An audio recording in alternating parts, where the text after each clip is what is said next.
Welcome to Sports Innovation Lab's Ask Me Anything series. My name is Shannon McCardle. I am the event director at Sports Innovation Lab.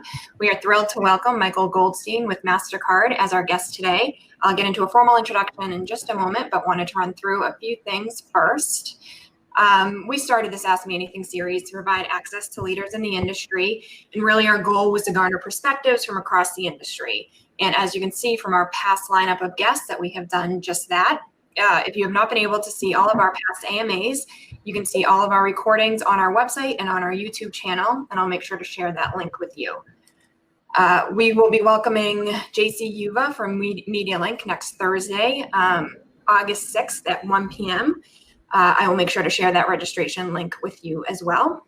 Quick reminder, if you haven't already done so, please join our Slack community. Here is the link. It's really easy to join, and it's a great place to meet people and share ideas. This is being recorded, like I said, so you'll receive a recording of this directly after the AMA. And also, because this is an Ask Me Anything, we want to hear your questions. So please use the question window on the side of your screen and ask anything you'd like anytime throughout the hour. And now on to introductions. You all know Josh Walker as the president and co-founder of Sports Innovation Lab. He will be leading our conversation today. Now on to our guests. We are thrilled to welcome Michael Goldstein as our guest today. Michael joined Mastercard in 2012 and is currently the head of sponsorships for North America. Michael focuses on all sponsorship activity across the US and Canada. His portfolio highlights include Major League Baseball, the Grammy Awards, PGA Tour, and League of Legends. Michael also received the honor of being named to Sports Business Journal's list of 40 under 40. Those are just a few of the highlights, but I'll let you learn more about him right now. So welcome to Michael, and I'll pass it over to Josh. Now we all know how old you are, Michael. Yeah, I'm an old man. What can I tell you? Yeah, 40 under 40 in 2019. Congratulations. Hey, thanks for joining us. This is a great time to be having this conversation. Mastercard has taken a prominent role in a number of sports, and you can see that through your portfolio. Quick question: League of Legends? Are you a gamer? I'm a learning about the learning gamer. Okay. Since I turned 12, it hasn't been my thing. I was back in the Tecmo Bowl days to age myself. But yeah, no, League of Legends has been great for us. It's a really interesting space, obviously very digital focused. So something we're doing more and more with. Yeah, and definitely innovative and not traditional for Mastercard. So maybe we'll touch on that in a little bit as well. But let's start where we normally start. Most of the people that join these or watch them when they get a chance to take a break from their days, which is largely more and more infrequent, is how's your life changed? How's your job changed in the last few months? How are you handling the uncertainty of the current health crisis and juggling the priorities of life, but also sponsorship, which also requires to have several months visibility into the future? Yes to all of that. Certainly life has changed. My last day in the office was March 12th. I'm usually on a plane at least once a month. I haven't traveled since the first week of March and have no plans to do so in the immediate future. From a Mastercard perspective, we've pivoted quite a bit to sort of digital virtual priceless experiences and really leveraging our ambassador roster across either our baseball players or our golfers or our chefs, or doing an at-home set with a Camila Cabello from a music perspective. Certainly a lot of scenario planning. It's never fun to be the guy who tells finance, I don't know, but there's certain certainties that I just can't provide across various properties we have and partners we have. Certainly a lot of time on the phone, which I'm sure we're all quite used to now. And then, of course, juggling everything on the home front. I have 2 kids under 10 and they're homeschooling and now the summer. So it's been a lot, but I can't complain. And thankfully, I think our diversity of a portfolio has given us some opportunity to do some interesting things, even though it's obviously less than an ideal time. So let's start with your talent, because I do think that's been one of the things that's sort of emblematic of Mastercard in general. You guys have taken one of those roles that brands have started to do more frequently, which is you become more of a content publisher, more of a media company. You have your own brand, you have your own talent, and you have your own distribution network. Tell me about what's been working well. You mentioned some of the chefs at home, some of the athletes, some of the other personalities. What stands out in the last few weeks as being something that you felt you guys executed pretty well on? Yeah, I mean, certainly content is king in many ways, and obviously working with our social media team and making sure the truth is we were doing that before all this. I think now it's just enhanced how important that space is and will likely continue to be, let alone e-commerce, which is huge for us as a company. I think we've done a few different things which have been interesting. I think the Camila Cabello sort of acoustic at-home set we broke up into 2 parts was a really sort of nice execution with pretty high level production value, considering, that she's at home and we're not at a shoot, and it was a way for her to sort of mash up a bunch of her songs and do something different. I really liked what we did. I know you're in Boston now with Tim Wakefield, someone we've worked with as part of our Red Sox, longstanding partnership, and he's out in his backyard with his daughter teaching people how to throw a knuckleball. And he's doing that in a live stream on our Twitter feed. And it's, again, it's 20 minutes, it's short, it's interactive. He's taking some questions. I thought that was really interesting. And I think we've done some really interesting things in the culinary space. It's certainly a space that's been hit very hard by everything. But there's also a big demand there. And I think, as people like seeing what chefs are cooking and making and how they do it, we've done some interesting things there, both from a chef, and we have a sommelier we work with as well from sort of a wine tasting perspective. So there's been some interesting things there too. And Mastercard continues to be very active in sports, and that's obvious again from your portfolio. Can you talk a little bit about the challenge that you've had when there's been so much discussion about return to play scenarios for Major League Baseball and other properties that you're involved in? How are you approaching that? Is it a situation where you get inside baseball, no pun intended, on sort of what the planning phases are like? Or do you find out about things on Twitter at the same time most people do? I think it probably depends. I mean, certainly whether it's Major League Baseball or our teams, the PGA Tour, we have a relationship with the Raptors and the Leafs up in Toronto. So look, I think communication and relationships are vital to what we do, regardless of COVID, but certainly it's become that much more paramount to really communicate and kind of lean into those relationships, partly because you do get sometimes maybe a scoop where you can, get a little ahead of it internally and prepare, and sometimes you don't. And I think, our partners, right, because this is affecting everybody, our partners are dealing with the same things we're dealing with. Sometimes they find out at the last minute also. So I think it's been important to plan where we can, to come up with a few different scenario plans sort of across the board. How many games are they going to play? Are fans going to be there? Are fans not going to be there? How many fans are going to be there? And let's say there are fans there. Do we want to market to them? Is that something we want to be doing? Should we just sort of stick with sort of a at-home focus? And where does all those decisions lie? So I think definitely a lot of planning, and I think we've learned we need to stay nimble, and we'll need to continue to adapt as the world evolves. So where do you get the intelligence you need to make these decisions? It's unfair to say, how come you're not sitting on a ton of consumer insight data about what they want to be doing in a pandemic, because it's all new to everybody. But is the partner supplying you with fan expectation data, fan behavioral analysis, or something like that? Or are you all left on your own to be like, look, this is a property where we need to be active because the fans are leaning in, or this is a property where we can take a step back and wait and see because it seems like the fans are really not, there yet? I think it's a combination of what our partners are telling us, what we're seeing and hearing out in the marketplace, and then also discussions we're having with the business internally. What are our key partners, whether it's Bank of America or Citi or American Airlines or JetBlue? What are they telling us? Are they interested in A, B, and C, or are they not so interested? I think the opening day of MLB was probably a bigger deal culturally than maybe the first Thursday that the PGA Tour was back at an event in Texas. But it was a big deal that the tour was back as the first sport. So I think it's how do you juggle priorities and also then the assets you have and the spend you have and all of those things. So I think it's a mix. And we talked about this before because you're on one of our leadership boards that thinks about sponsorship activation and the value of sponsorship in a physical space. It's largely for Mastercard in some of these venues and stadiums and arenas and festivals. It's to have that POS, right? It's to be the top of wallet card while people are thinking about how they're going to pay for something. When you think about the digital world, right? League of Legends will hold off to the side, but when you think about the digital world, what are you looking to do?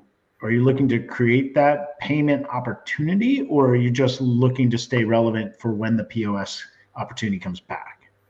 I think probably both, assuming that people are back in venues in some capacity at some point. POS will, of course, still be paramount for us. And I also think, in the meantime, knowing where e-commerce is and where it's going, we want to promote card on file, right? And you mentioned League of Legends. Well, people are paying as they go in the game for lives and skins and tips, etc. Well, they're not putting in a new card every time they do that. So when they put down a card, we want it to be a Mastercard. And that's true whether you're at, MLB Shop or you're doing things with the tour or whatever the case may be. So I think it's definitely, how can we make it work in the digital space with a card on file promotion and incentivizing people to put down their Mastercard? And then also, no question that, in the physical space, when things do open up to that point, we need to be ready also to understand it still may be a different world. Thankfully, we have contactless and touchless technology where people can pay and not have to touch anything. And that's obviously more top of mind for consumers than ever now. I'm going to share some research that we're about to put out. And this is for our clients only, so it's not going to be available on the web, but the concept of us helping the industry address what we think is going to become an emerging challenge. And in one of our large leadership board meetings, you may remember this, one of the folks in our leadership board meeting said, there's like this hidden secret for the industry that no-shows are a huge problem. The idea that we have a sellout crowd may be one thing, but sometimes people just don't come because traffic is a bear, there's some sort of logistical challenge before getting to the game, the secondary ticket market, whatever it becomes, there's some issue that they don't show up. And the entire industry, largely Mastercard's revenue opportunity as well, depends on this concept of game time. Right. But what we see happening, and especially now that we have to activate digital communities as well as the physical fan base that's going to the venue, that opportunity to expand the revenue opportunity is before and after the game as well. Mm-hmm. The integration of all these different companies, whether it's Ticketmaster, StubHub, Lyft, Uber, Clear, Armored Things, when you get to the venue, the access control stuff, and then the POS, in your mind, who takes the role of making some of that integration happen? Like, who has to drive that sort of consensus and collaboration across these different companies so that that Josh Walker is bringing his family and that they're taking an Uber and that they're arriving and they want these concessions and blah, blah, blah, blah, blah. Who does that? Yeah, I think so there's a few things, right? One is if you think about even, say, our baseball team. So you think about the Cubs and what they've done with Wrigleyville, and the Red Sox and what they've done with what was formerly Yawkey Way, and the Dodgers with the renovation that they're sort of in the middle of / finishing up. People are trying to create destinations, not just venues to play sports or have a concert, because to your point, people come early and they stay late and all of those sorts of things. And I think that will continue to be an ongoing trend. Because that's where you're going to drive all this incremental revenue. Yeah. And I'd like to think that Mastercard can have a role in that, using our products and technology, which we try and integrate across our sponsorships as much as possible anyway. We can help people with our payment network or our contactless technology, which is actually now been adopted more than ever because of what's happened. So certainly for less than ideal reasons, but people don't want to touch things when they don't have to now. So I think it's about, do you see the RFID bands, right? Where people go around, think of, Disney World, and all you do is kind of tap your wristband as you go around whatever the new area is around a stadium, and you don't even need a card or cash or anything other than your wristband, right? So I think there's all sorts of ways that we as a company can sort of improve that fan experience. And then also, you're seeing that sort of beyond us too, in terms of just the way I think owners and teams and leagues are thinking. So I didn't prepare you for this, so this is a little bit from left field, but I'm going to try to sell you something, and then you react. Is there an opportunity to sell Mastercard a sponsorship that's bigger than sort of the official payment provider, or one of the categories that are known in this industry? And let me come to you and say, Michael, I think there's an opportunity to own Game Time. And I think you can create a priceless experience for these fans, because you're going to own that driveway to gate experience, and you're going to make it so exciting. You're going to hype them up with like content that they get delivered when they're in the car. Even if they're stuck in traffic, they're getting exclusive interviews with the players in the locker room. You're just going to make this like, do you want it? You want to buy it? I would say maybe, which is nice and big. I think it depends, right? What am I getting in there that I wouldn't otherwise get, right? If we're directing people to buy their merch on the way to the stadium, I might have, the branding and preferred card preference I need as part of that. If we're offering them an F&B deal, I might have that in my team deals anyway. We have a partnership with Lyft, and is there sort of a ride share opportunity that we could do anyway? On the other hand, right, as you talk about that consumer journey, to the extent to own it is obviously attractive. So I think it depends. I think, whenever we also can leverage our technology beyond sort of the straight marketing or payment, right? Mastercard's this huge company, and I think most people don't realize we have cybersecurity solutions for company, and we have loyalty solutions, we have AI solutions. So does any of those business lines come into play and make a partnership that much bigger for us? So I think the answer is I would absolutely listen. And then it would be sort of devil in the details, maybe per usual. Yeah, it's really interesting, because I think that most people react the way you reacted, which is you already unpacked in your head how many different assets you have, whether it's the Lyft thing or the F&B relationships. It's all there. You know it all. But it's that integration that's both thorny but opportunistic to get the fan to think about, wow, who's making this so much better for me? And I want to try to put a value on that in the industry, because I think that there are these fan behaviors that go beyond reach. They go beyond the transaction fee. They go beyond, the traditional metrics we use to measure sponsorship. Yeah, I think it's interesting. And, one of the things we've talked about is, how long is it until 60,000 people are back in stadiums regularly? Is it 4 months or 8 months or 18 months? And even when people can go back right away, do they want to go back right away? Partly because of health and safety, but partly because, TVs are really nice now, and you don't have to worry about buying a ticket and parking and the time, and couches are comfortable. So, can you create some sort of priceless surprises in a box that you ship to cardholders? Hey, you can't go to the World Series. You don't want to go. Well, everything you need's in the box that we just sent you, from, some sort of culinary package that our chef sent, to some swag, to, a prepaid Mastercard to go buy whatever online while you watch, so whatever. So I think there's a lot of different ways to sort of navigate through that.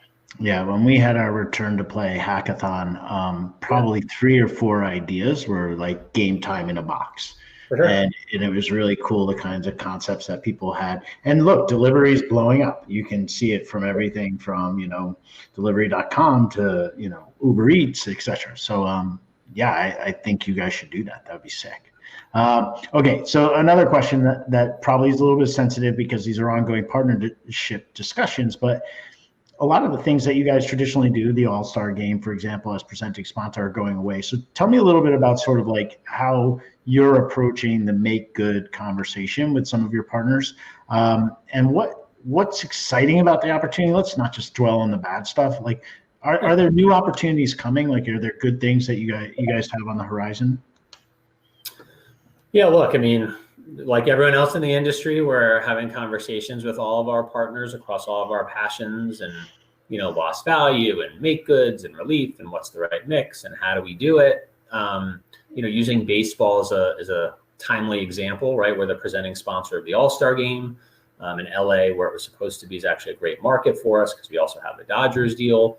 Obviously, there's no All-Star game this year. And so we talked to Major League Baseball and internally about how we could at least try and quote unquote own, something else that would be relevant. And we sort of pivoted to opening day, right? We always have the ability to activate around opening day, but became much more integrated in what MLB did. And I think because many other partners were sort of along those same lines, that we wound up being one of the 3 partners that sort of were the presenting sponsors of, opening day and opening weekend. And it was a nice way to pivot into something and have everything from, social content to logo lockups to spots in broadcast. And we did some integration with Alex Rodriguez, who we have a relationship with. And then we did an MLB Zoom party for consumers as a sort of priceless experience at home with some MLB Network talent. And so we sort of built up a little bit of a 360 around opening day, which normally we wouldn't have done to that degree. But it felt like it was worthwhile, and MLB obviously worked with us. So I think it's about finding the opportunities that still make sense. And one of the things we've said to our partners is coming up with great make good ideas is great, and they should be doing it. But the question isn't, do they have value? The question is, do they have value to Mastercard? Because if they don't, then it doesn't really matter, right? And something like opening day did, and that's why we wanted to do it. And we talk a lot about how sports broadly is a pressure cooker or a testing ground for other industries. You have sponsorship responsibilities that go well beyond sports. You do the Grammys, and you have other opportunities, of course, with the larger hospitality industry. Do you see similarities in the type of fan or consumer behavior in sports and entertainment broadly, or does the fan that goes to the stadium, the fluid fan in our vernacular, really behave differently than other segments that you see in your client base? I would say there's a mix. So to some degree, there's some baseline things in terms of their passion for being a foodie or loving music or loving sports, but how they consume that passion, I think, varies. I think people listen to and for music in very different ways that they consume sports, which tends to be more about competition or recently lack of competition. But during the time we were down, were concerts and tours canceled for sure, but you could still basically listen to any song you otherwise would have listened to. Where although the old classic games are great, there was really no live sports on TV. So it's a little bit different in how I think it's consumed and what fans want to do. But look, I think there's no question that people's passion for sports, music, entertainment, arts and culture, culinary are as strong as they've ever been. Even in this unusual time, it's now about how do you still talk to them and ways that they care about and where they are playing. And, obviously things have moved much more digital, virtual, at home, et cetera. And how do you guys, justify responsibility geographically? I mean, you're a global brand, but you're responsible for North America sponsorship. I'm imagining everything you do in North America has global reach and implications. So what's the demarcation of Michael's responsibility versus, the global sponsorship opportunities for MasterCard? Yeah. So as a company, separate from even marketing or sponsorships, just as a company, we're broken into 5 regions, right? We have an Asia Pacific, a Middle East Africa, a Europe, a Latin and South America, and a North America. And so, if you envision all of those regions having teams of people, and certainly and then there's also a global overlay of people who are just global, right? They're region agnostic, which was a role I had at Mastercard for 6 years before moving into my current role a little over 2 years ago. So, look, I think wherever possible, you want to find synergies and you want to find consistencies and you want to find key learnings that you can share and optimize. I think to your point, certainly something like a Camila Cabello, where we have primarily North America rights, but we have global rights on the digital side. Because A, the internet's sort of a global entity anyway, but B, we knew that there'd be other markets that would really want to leverage things we did with her during our time with her, even if she isn't in the Middle East or in Singapore or in Australia to perform a show. So yeah, we definitely have to think globally as a company, because, you know, whether it's UEFA Champions League or it's the Australian Open tennis or it's the Rugby World Cup, I mean, these are things that don't happen in the North America region but are relevant here, and vice versa. Well, I warned you that this isn't Ask Me Anything, and it usually takes our audience a little bit of time to warm up, and it looks like they finally got their legs under them. So the questions are starting to come in. So I'll ask a few of them, and we'll see where we go from here. But David Michael asks, are there new sponsorship activation themes that you are seeing with the move from TV streaming only? So the move from broadcast to digital, does that change the way that you approach sponsorship? I mean, I think it means that the sponsorship team and the media team need to be very connected. But I think ultimately we want to drive top of wallet behavior and brand preference and usage as a company, right? No matter what we're sort of doing, and whether it's TV or satellite radio when it first came out or streaming now, those principles stay the same. We want to, you know, connect people to priceless possibilities, and we want to integrate our products and technology. Now, the how we do that maybe changes a little, but I think the foundation probably stays the same. Well, let's go to Brett's question, which is also about one of those priceless moments that you talked about earlier with Tim Wakefield showing people how to throw a knuckleball. When you look at the social media content that you mentioned, the video of him doing that, asking questions, answering questions, beyond views, beyond social media views, what metric do you use to know that that was a meaningful activation for you guys? Thanks for the question, Brett. Yeah, I mean, views obviously is a great one, but we'll look at several different things. Is it likes? Is it shares? Is it, you know, how long people stayed with it, right? A view could be I jumped on and 3 seconds later I jumped off. Well, how long was the engagement rate sort of sustained? You know, we'll look at things like how many people joined live versus how many watched on replay. That's sort of an interesting thing and helps us optimize sort of time and when we do things. So I think it varies depending on the actual execution, but there's a variety of different things. You know, if it's a big enough campaign, we'll certainly look at social listening. What are the comments people are making and the overall sentiment in social media? So there's a few different things that we definitely look at. How do you know those people matter to you as a brand?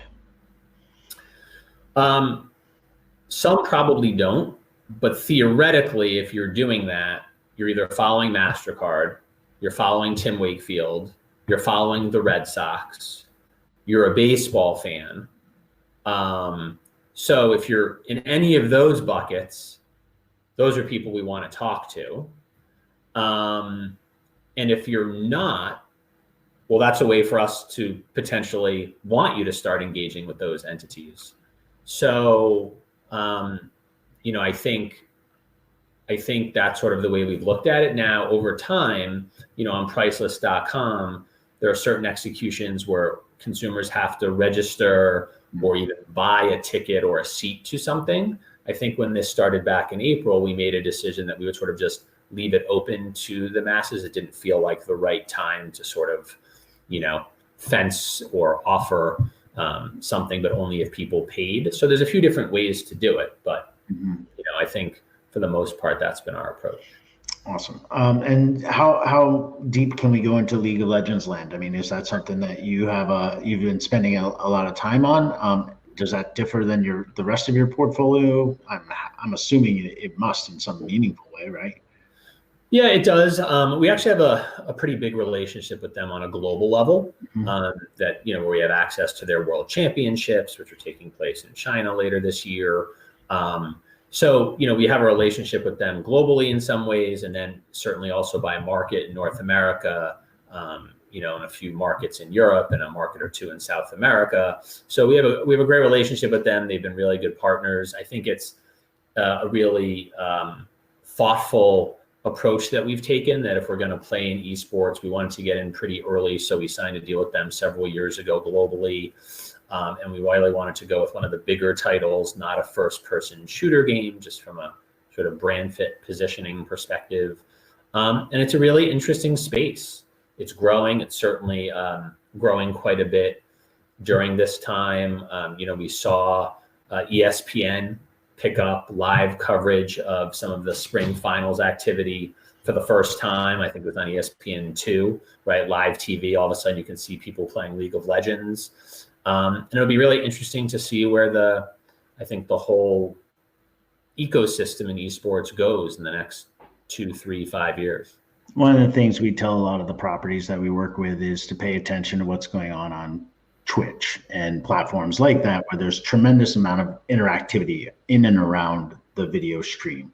So fans can clip highlights and share them with each other. They can give each other donations or, do all kinds of interactivity that you can't do when you and I are watching a Major League Baseball game. Sure.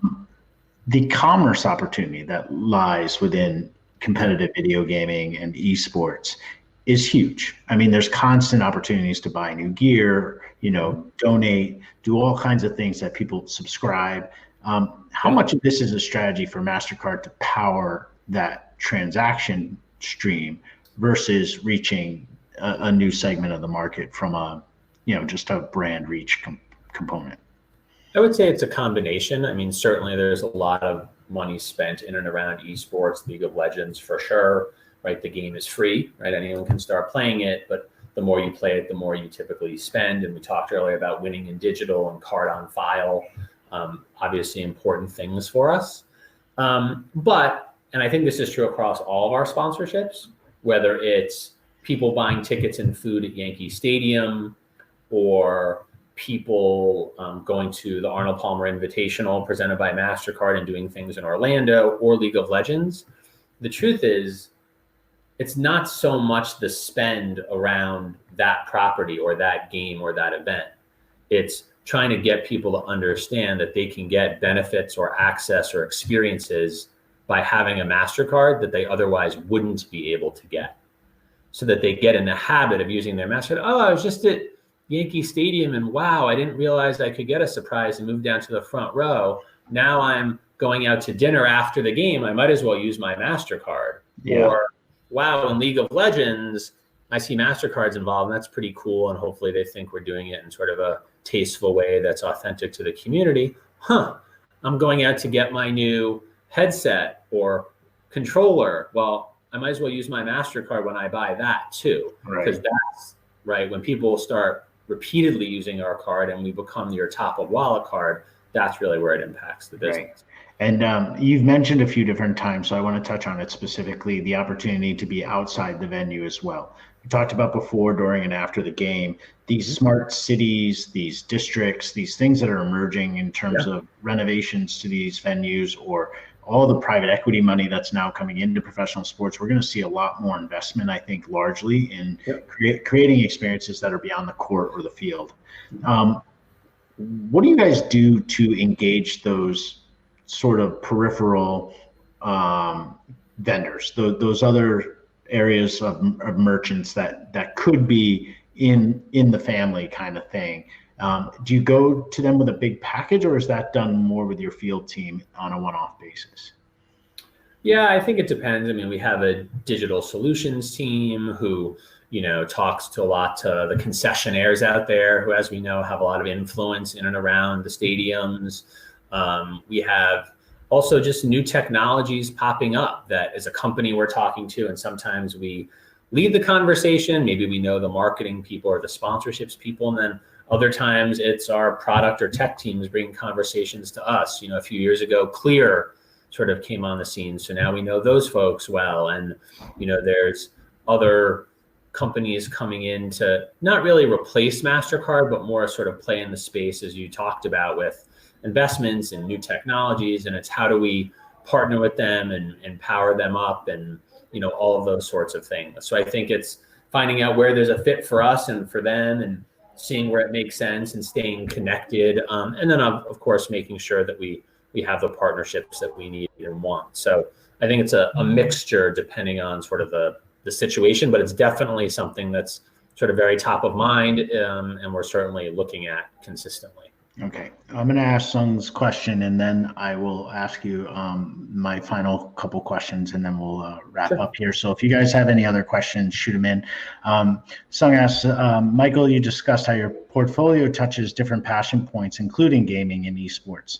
Can you discuss some of the challenges and successes you've had with brand awareness and monetization with that general esport fan? Are there metrics you look at and you go, this was the right thing for us to do, and we're doing really well?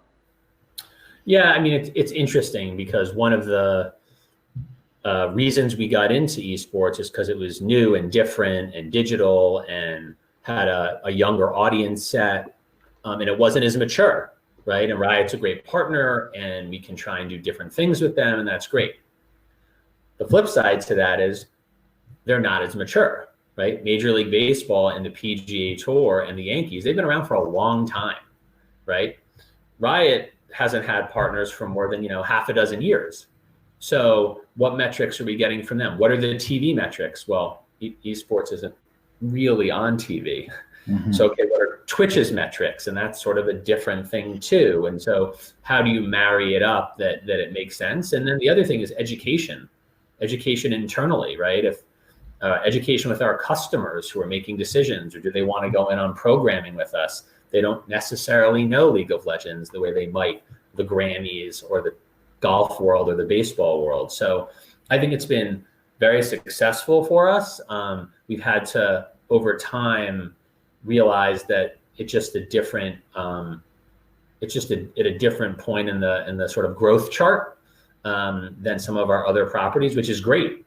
But it's made us sort of realize we have to treat it differently as well. And I think one of the things I like to say is, we don't do, all sponsorships are not the same. And I think sometimes, whether it's internally, actually we're like, oh, it's a sponsorship, which is true, but you do different sponsorships for different reasons. And I think as long as you're upfront as to what those reasons are ahead of time and then measure accordingly, you're okay. And we've had the luxury now of talking about sponsorship and your portfolio for a bit, and how we're trying to plan and think through the different scenarios. The question that comes in from Nauer, and I hope I'm pronouncing your name correctly, is that the pandemic may continue, and there's a lot of indications that we're not out of the woods yet. Does Mastercard have levers it pulls to incentivize people to spend in an economy that continues to struggle? I don't know that I would say that. I think what I would say is, and this is a little bit out of my expertise, is that we have sort of large partnerships around everything from financial inclusion to the Gates Foundation to committing millions of dollars to small businesses over the next 5 years, all things that, for the folks listening, you could Google and they would pop up, right? They're sort of big news in the economic world. And you've done a number of those things recently. I mean, the number of those things have happened since March. Some of those you've had relationships before this, but what specifically has happened since March?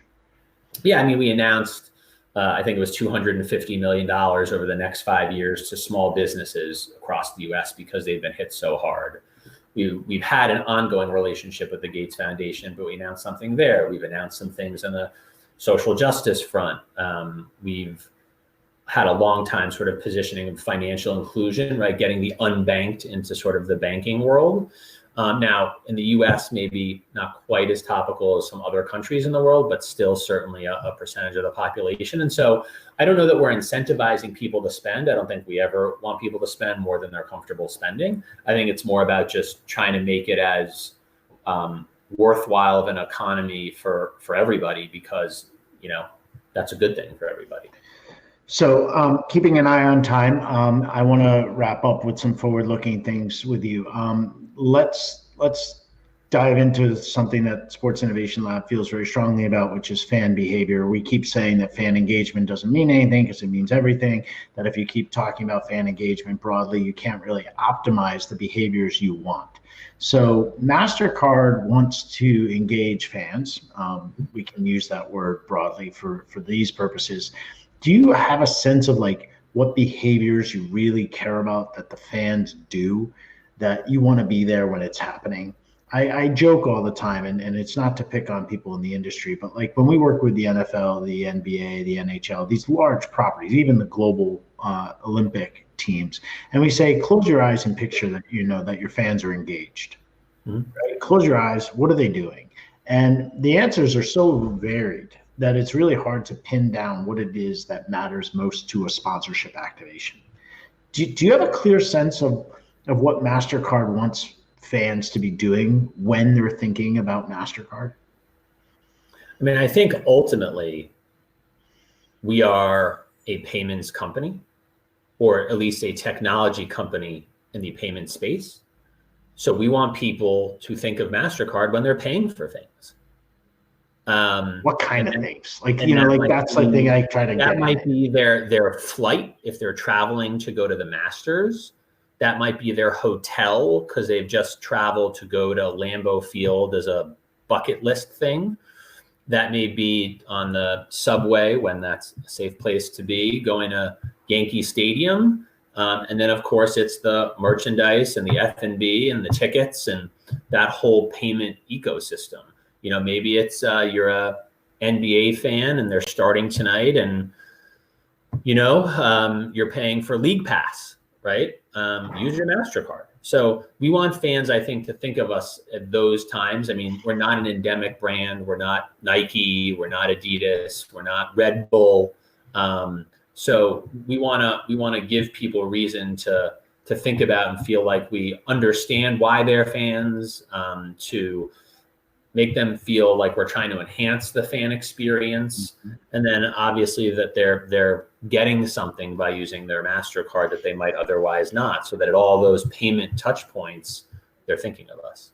Yeah. Well, I know it sounds a little bit self-serving, but that's certainly where my head was when I was talking about that fan journey. And, Yeah. you know, they're using this concept in Europe now of this COVID passport, this health passport that says you're clear to enter a stadium. Now, whether we believe in the efficacy of the testing or the approach that they're taking, the idea that I have a passport, a fan journey passport, whether that's the name of it or whatever, it replaces that physical ticket in my emotional mind, right? Which is like, this thing is going to stream me along my process of getting to the game. And I love the fact that you used the word destination earlier, because what we've learned through this process, if nothing else, is that the physical destination doesn't even matter. It could be a digital destination. And MasterCard's in a prime position to know that because of your League of Legends experience. It's the idea that you can have me enter an arena and I'm not leaving my house, but the care package arrives and the amplification of the experience crescendos, and there I am with all the physical fans that were able to go. And I think that's a huge opportunity for brands in this space. Yeah, I don't disagree. And I think the longer you see disruption from what was normal, you know, is it VR? Is it AR? How do you bring some immersive experience to the house along with your swag and your, you know, speakers for the TV and your food package and all of that? I think certainly the time is ripe to do some of those things. Well, it might be a great place to end, but I have one more question from Sung, so let it sneak it in here. Sure. Say, can you discuss the overlap and challenges with bank partners if you guys are both involved in the same sort of property like Major League Baseball references, Bank of America, and then thanks you for your time. Yes, definitely an interesting question, very relevant to everything we do. Banks are very important customers of ours. Some we're closer to than others as our competitors. And look, we have an enormously wide range of setups across our partnerships. We have some relationships where we have the entire financial services category, so there can't be a bank partner.